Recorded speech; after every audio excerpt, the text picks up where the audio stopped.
اچھا، اس کے علاوہ یہ بتائیے کہ علامہ صاحب کہ آپ ایسی جگہ پہ ہیں جہاں پہ مطلب آپ باجماعت نماز پڑھنا چاہتے ہیں، دو بندے ہیں یا تین ہیں، پہلے تو وہاں یہ بتائیں کہ وہاں پہ آپ کو اذان دینی ضروری ہے، ایک چیز. دوسرا یہ بتائیے کہ دو بندے امامت کیسے باجماعت کریں گے؟ ہاں کیسے کریں گے؟ اگر پڑھ سکتے ہیں تو کیسے پڑھیں گے؟ اچھا، اس میں یہ ہے، سب سے پہلی بات یہ ہے کہ آپ یہ بات سوال کر رہے ہیں کہ جی کیا نماز کے لیے اذان دینا ضروری ہے؟ نماز کے لیے اذان دینا ضروری نہیں ہوتا. اس کی اوکے، وجہ یہ ہے ٹھیک ہے. کہ 24 گھنٹوں کے اندر کوئی ایسا لمحہ نہیں ہوتا، پوری دنیا کا آپ سرکل دیکھیں تو اللہ جب تعالیٰ نے سسٹم ہی اس طرح کا بنایا ہوا ہے سبحان کہ اللہ اینی ٹائم کہیں نہ کہیں اذان ہو رہی ہے. ہوتی ہے. اب آپ اگر فرض کریں جنگل میں بھی ہیں، کوئی دائیں بائیں آبادی نہیں ہے، کوئی اس طرح کے لوگ نہیں ہے، کوئی سبب آپ کو نظر نہیں آ رہا، پھر بھی غالب گمان یہ ہے کہ کہیں نہ کہیں اذان تو ہو چکی ہے. اگر آپ کو 110% شور ہے کہ اذان نہیں، اب پڑھ لیں. ٹھیک ہے جی، ایک بات. دوسری بات، نماز کے لیے اذان اور اقامت میں سے ایک چیز کا بہرحال ہونا ضروری ہے. ضروری ہے. ٹھیک ہے، ٹھیک ہے. اگر آپ جماعت کے لیے کھڑے ہوتے ہیں تو اقامت پڑھ لیں. اس کے بعد آگے اگر دو لوگ ہیں، اب وہ کیسے نماز پڑھیں گے یا کیسے امامت یا جماعت کیسے کروائیں گے؟ اس میں جو مقتدی ہوگا نا، وہ امام کے دائیں سائڈ پہ، دائیں طرف اس کے کھڑا ہو جائے گا، اور تقریباً آدھے پاؤں کا فاصلہ رکھے گا. ہوگا تاکہ امام اور مقتدی میں کلیئرٹی ہو سکے کہ یہ امام صاحب ہیں اور یہ مقتدی ہیں. بالکل ٹھیک. اس طرح کھڑے ہوں گے. اگر تیسرا کوئی نمازی اس دوران آ جاتا ہے، مجھے ایک بات بھی یاد آ رہی ہے، میرے ساتھ ریئلٹی میں ایسے ہوا.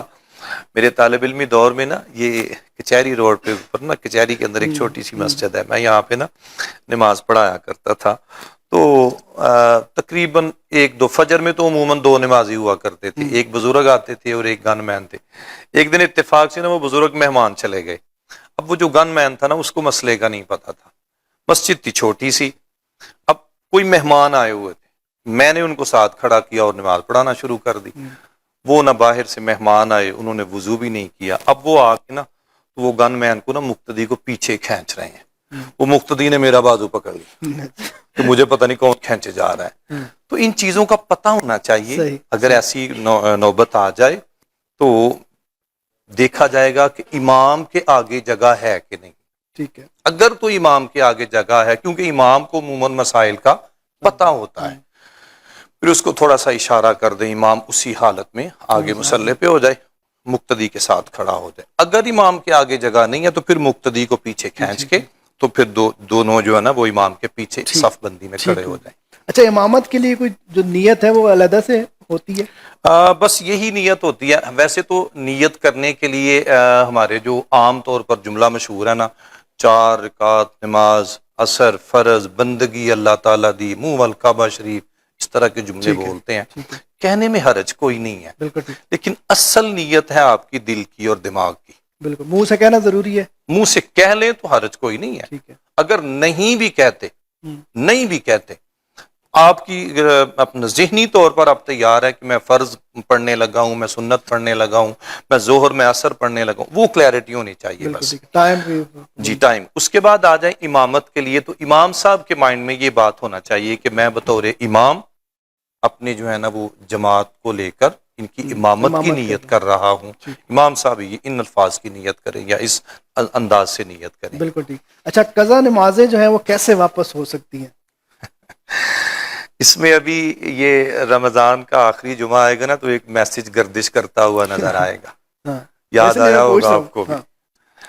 بڑی معذرت کے ساتھ میں اپنے سامعین سے یہ بات عرض کروں گا، سوشل میڈیا کا دور ہے. سب سے پہلے تو اس میں یہ سمجھ لیں کہ میری ایک ریکویسٹ ہے، گزارش ہے. بڑے سارے میسج آتے ہیں، لو جی یہ حدیث پاک ہے شیئر کر دو، یہ حضرت ابو بکر کا قول ہے، حضرت عمر کا قول ہے، حضرت فلاں کا فلاں کا فلاں کا. مت اس کو شیئر کیا کریں جب تک آپ کو پتہ نہ ہو، جب تک کلیئر نہیں ہے. اگر کسی نیچے حدیث لکھی ہوئی ہے وہ حدیث نہیں ہے، تو نبی علیہ السلام نے فرمایا جس نے مجھ پر جان جھوٹ باندھا اس کا ٹھکانہ جہنم ہے. اٹس مین کہ اس چین کا ہم کی حصہ بن گئی اس کو شیئر کرنے سے. بالکل ٹھیک. جب تک کلیئر نہیں ہے اس کو شیئر مت کریں. میسج گردش کرے گا ابھی وہ کیا ہوگا کہ جی جو جمعۃ الوداع کے دن 4 رکعتیں جو ہے نا وہ نفل ادا کر لے تو اس کی ساری عمر کی نمازیں جو ہے نا وہ ادا ہو جاتی ہیں. اتنا بھی دین سوکھا نہیں ہے کہ بس 4 رکعتیں پڑھ لیں تو ساری زندگی جو ہے نا وہ نمازیں ادا ہوگی. پھر تو بندہ سارا سال چھٹی کرے اور رمضان آئے گا 4 رکعتیں پڑھ لے سارے سال کی کلیئر ہو گئی. نہیں، یہ بالکل غلط ہے، اس کی کوئی حقیقت نہیں ہے، بالکل غلط بات ہے، اس سے بچنا چاہیے. اب کرنا کیا ہے؟ اس کے لیے 2 طریقے علماء نے لکھے ہیں. ایک تو یہ ہے کہ اندازہ کریں 2 سال 4 سال 10 سال 20 سال کتنے سالوں کی میری نماز یا کتنے مہینوں کی میری نمازیں ہیں. اتنے مہینے یا اتنے سال ہر نماز کے ساتھ ایک نماز جو ہے نا وہ ادا کرتا رہے تو اس کی قضاء عمری ہو جائے گی. ایک طریقہ علماء نے یہ لکھا ہے. نماز پوری پڑھی جائے گی؟ نہیں، صرف 4 رکعتیں فرض پڑھے جائیں گے. ہاں، عشاء میں وتر بھی ہوں گے، باقی جو ہے نا وہ فرائض پڑھے جائیں گے. دوسرا طریقہ اس میں علماء نے لکھا ہے کہ کم از کم 1 سال پورا بغیر چھٹی کیے ہر ادا کے ساتھ ایک قضا پڑھے. فجر کے ساتھ فجر، ظہر کے ساتھ عصر، ظہر، عصر کے ساتھ عصر، مغرب کے ساتھ مغرب، اور ہر ادا کے ساتھ ایک قضا پڑھے 1 سال پورا، اور چھٹی نہ کرے. یعنی پورا سال وہ صاحب ترتیب بن جائے. صاحب ترتیب اسی بندے کو کہتے ہیں جو چھٹی نہ کرے. بالکل. اگر وہ پورا سال ترتیب کے ساتھ نمازیں پڑھ لیتا ہے تو اللہ سے قوی امید ہے کہ باقی وہ معاف فرما دے گا. لیکن پہلے یہ ترتیب تو اختیار کرے نا. آخر پہ سوال، ٹائم بالکل ہمارے پاس شارٹ ہے، اور وہ یہ ہے کہ نماز کس حالت میں قضا کی جا سکتی ہے، قضا ہو سکتی ہے؟ اس میں شرعی عذر دیکھا جائے گا.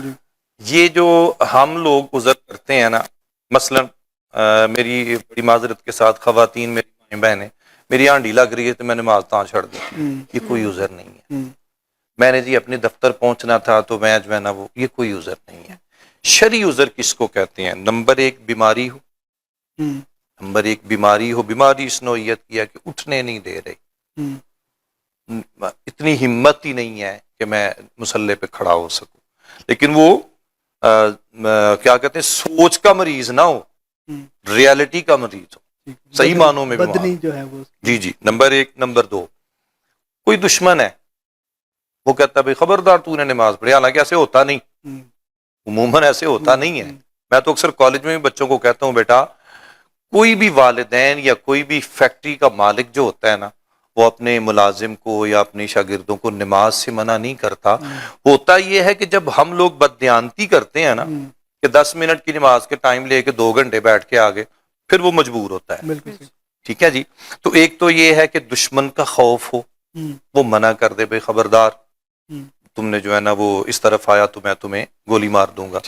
ان کیفیات کے اندر نماز اگر قضا کرتا ہے، یا تیسری صورت سفر ہے، اور سفر اس نوعیت کا ہے کہ وہ سواری آپ کے اختیار میں نہیں ہے، ٹرین ہے، جہاز ہے. اکٹھی کچھ لوگ پڑھ لیتے ہیں کہ زور کے نہیں پڑھی تو وہ سفر کی حالت میں اس کی اجازت تو ہے نا کہ سفر کو ظہر کو نیچے لے آتے ہیں، سفر کے علاوہ بھی کئی لوگ یہ ہوتا ہے کہ ابھی یار میری چھوٹ گئی، چلو اکٹھی پڑھ لیں گے، دوسری کے ساتھ ملا کے پڑھ لیں گے. وہ اس میں بھی ٹائم کو مد نظر رکھا جاتا ہے، لیکن وہ کر سکتے ہیں ایسے. لیکن اس کی روٹین نہیں ہونی چاہیے کہ چلیں جی میں ظہر نہیں پڑھ سکتا تو میں روزانہ عصر کے ساتھ پڑھ لوں، یا عصر نہیں پڑھ، روٹین نہیں ہونی، وہ کبھی کبھار کی بات. چلیں، بہت شکریہ جناب، وقت بالکل ختم ہو چکا ہے پروگرام کا. تھینک یو سو مچ، بہت شکریہ جناب علامہ صاحب آپ کا، قاری صاحب آپ کا بہت شکریہ، اور آپ کا بہت شکریہ آپ پروگرام میں شامل ہوئے.